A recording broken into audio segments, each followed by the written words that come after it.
টিকুকে সাথে নিয়ে চলে গেছিলাম গানের স্কুলে।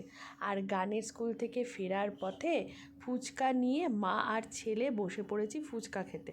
তবে আমি কিন্তু খাচ্ছি না, খাচ্ছে দিকু। তবে তোমাদেরকে একটা জিনিস দেখাই, দাঁড়াও। এই যে সামনে দেখো একটা রাস্তা দেখতে পারছো, এই রাস্তাটার ঠিক পাশে দিকু একটা জায়গা খুঁজে নিয়েছে, শান্তিতে আরাম করে ফুচকা খাবে। এই দেখো দই ফুচকা, প্লেটটা রসে একেবারে ভরে গেছে।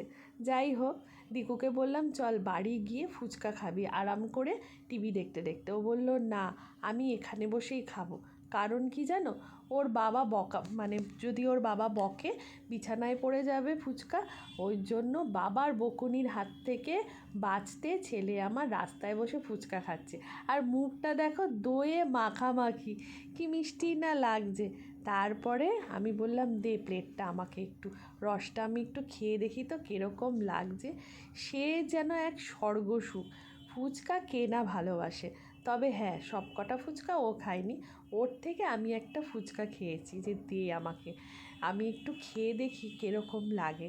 যাই হোক, খেতে তো আর মন্দ না, ফুচকা বলে কথা, সে যেরকমই হোক না কেন।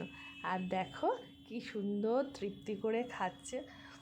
তবে হ্যাঁ, এই সময়ের ভাগ হবে না, ছেলে আর মা মিলে দুজনে একটু সময় কাটাচ্ছি। ফুচকা খাওয়া তো একটা বাহানা, তবে এখন মায়ের সাথে সময় কাটাচ্ছে, এরপর গার্লফ্রেন্ডের সাথে সময় কাটাবে। তবে যাই হোক, এই সময়টা যেহেতু মা আর ছেলে, তাই দুজনে মিলে সময়টাকে ভাগাভাগি করে নিলাম। চলো, খাওয়া হয়ে গেছে, দেখা হচ্ছে পরে, টাটা।